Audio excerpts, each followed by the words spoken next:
My name is Evelyn Carter. And the night my billionaire grandfather revealed he had been sending me $15,000 every month was the night I discovered my own parents had stolen nearly $1 million from me. Thanksgiving dinner at my parents' house always felt like a performance, but that night the smiles felt tighter than usual, like everyone was waiting for something to happen. The table was perfect, crystal glasses shining under warm lights, expensive food arranged like decoration instead of dinner. I hadn't been home in years, and honestly, I only came because my grandfather personally asked me to. Halfway through dinner, he set down his fork and looked directly at me.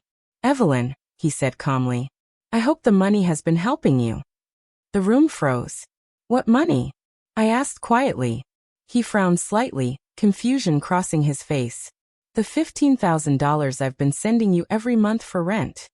Silence swallowed the entire table. Every eye turned toward me. My heart started racing because I knew immediately I had never received anything like that. Before I could respond, my father laughed too loudly. "Dad, you know Evelyn," he said quickly. "She doesn't keep track of money." My mother nodded. "We help her manage things." That was the moment I felt something shift inside me. They weren't surprised. They were prepared. And suddenly, I realized this conversation wasn't new to them. It was only new to me. "I pay my own rent," I said slowly. "Every single month." My grandfather's expression hardened. "Are you sure?" he asked. "Yes," I replied. "I've never received anything from you." The silence that followed felt dangerous. Not emotional. Dangerous because now someone was lying. And before I tell you what happened next, if you enjoy powerful emotional stories about betrayal, truth, and justice, make sure you subscribe now.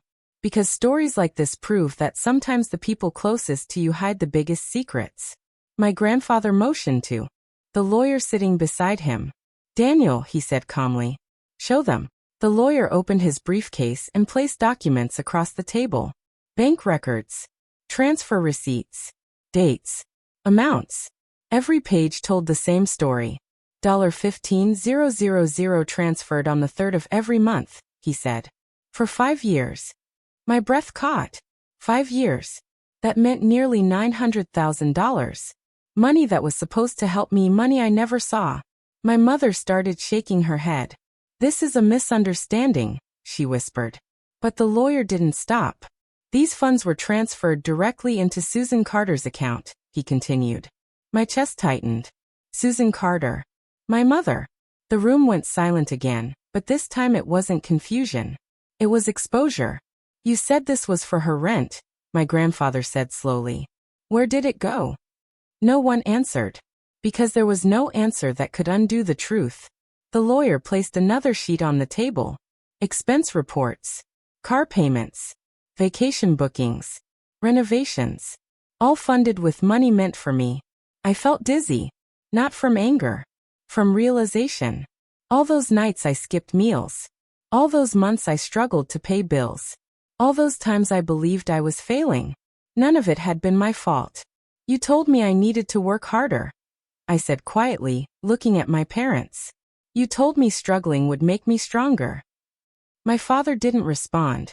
My mother just cried. But tears didn't change the facts. "You didn't protect me," I whispered.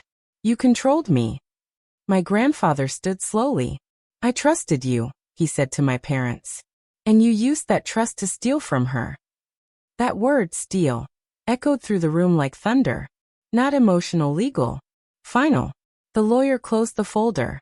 "This will now proceed legally," he said. And just like that, the power shifted. Not loudly, but permanently. For the first time in my life, I wasn't confused. I wasn't doubting myself. I was standing in proof. Months later, the courtroom felt colder than the dining room ever had. Documents were presented one by one, 5 years of transactions, all showing the same pattern. My parents tried to explain, tried to justify, tried to turn it into misunderstanding. But numbers don't lie. And evidence doesn't forget. When the judge delivered the ruling, the words were calm but decisive. The stolen funds would be repaid in full, along with penalties and interest. Legal accountability replaced excuses. Outside the courthouse, I didn't feel victorious. I felt free. because the truth had finally caught up to the lies.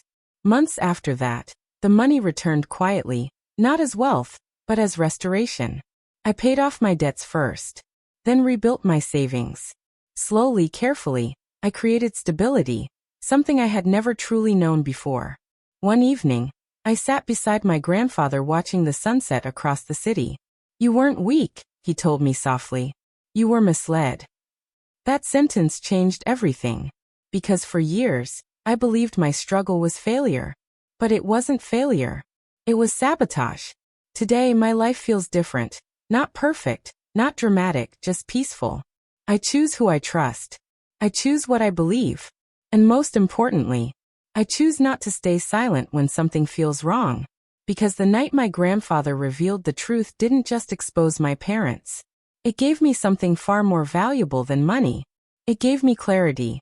And once you see the truth clearly, no one can ever control your story again.